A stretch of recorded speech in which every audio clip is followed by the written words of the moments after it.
Assalamualaikum dan salam sejahtera. Bertemu lagi dalam DBKK TV Online minggu ini.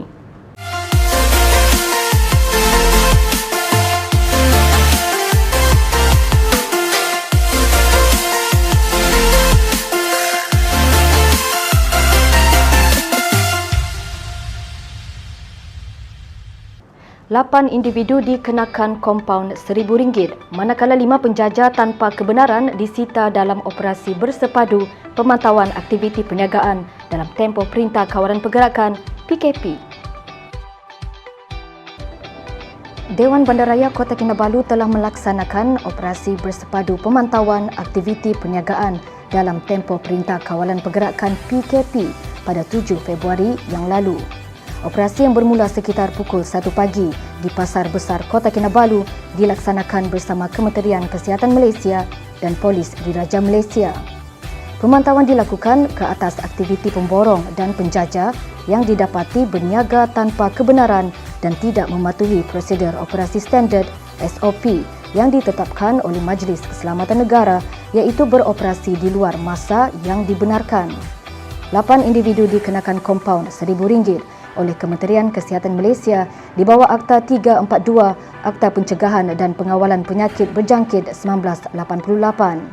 Manakala 5 penjaja telah disita oleh DBKK kerana menjajah tanpa kebenaran. Pelaksanaan pemantauan kedua pada 9 Februari mendapati kurangnya aktiviti penjaja yang tidak dibenarkan. Namun, masih ada yang ingkar arahan pihak berkuasa. Nasihat dan amaran telah diberikan kepada penjaja untuk terus mematuhi peraturan. Tindakan kawalan wabak denggi dalam kawasan Bandaraya Kota Kinabalu diteruskan.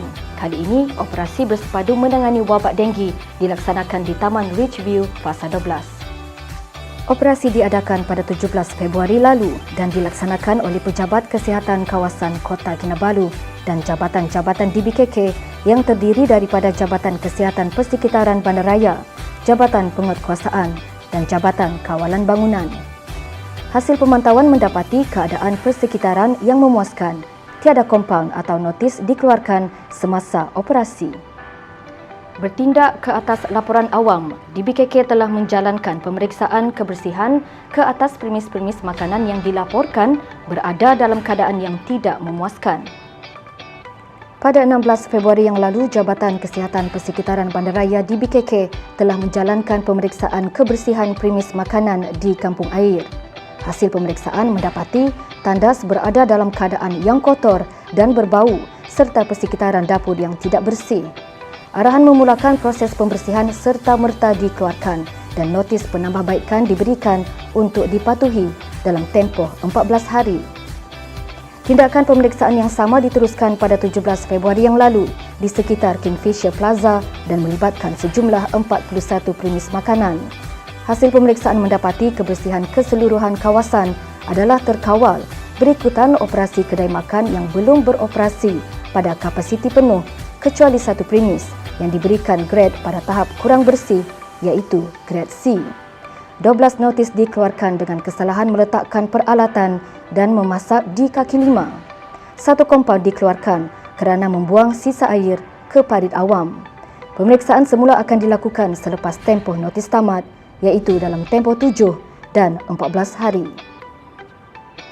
Majlis Penyerahan Bantuan Prihatin dan Bantuan Bakul Makanan COVID-19 Kerajaan Negeri Sabah telah diadakan pada 18 Februari 2021 yang lalu di Dewan Masyarakat Manggatal.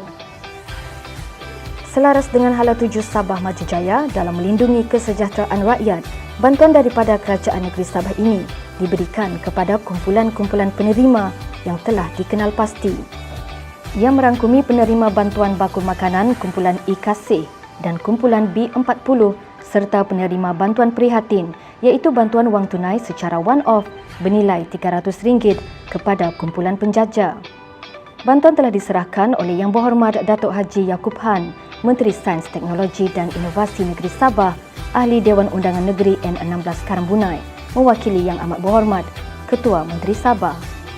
Hadir dalam majlis ini adalah wakil-wakil penerima yang telah dikenal pasti daripada 8 kawasan Dewan Undangan Negeri di bawah Bandaraya Kota Kinabalu serta wakil-wakil penjaja dari pasar-pasar serta gerai penjaja dalam kawasan Bandaraya Kota Kinabalu.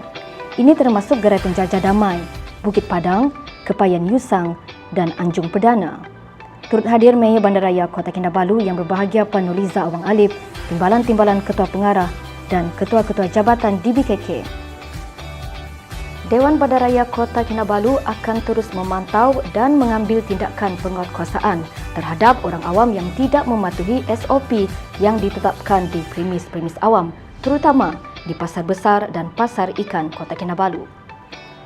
Pengarah Jabatan Pelaksana DBKK Encik Sairul Izam Sukur berkata, kerjasama bersepadu bersama pihak rela, Polis Diraja Malaysia dan Kementerian Kesihatan Malaysia akan diteruskan dalam memastikan SOP kawalan COVID-19 di pasar-pasar awam dipatuhi.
Dalam saudara, paparan dari DBKK sebentar tadi menutup laporan DBKK TV Online untuk minggu ini. Kerajaan telah bersetuju membenarkan operasi Taman Awam berkuat kuasa 23 Februari 2021. DBKK memohon kerjasama semua warga Bandaraya Kota Kinabalu untuk menjaga keselamatan anda ketika bersukan maupun beriadah. Elak berkumpul dan bersesak, patuhi jarak fizikal dan SOP yang ditekankan. Dengan itu, saya Nur Sarah Nazaki, salam Sabah Maju Jaya.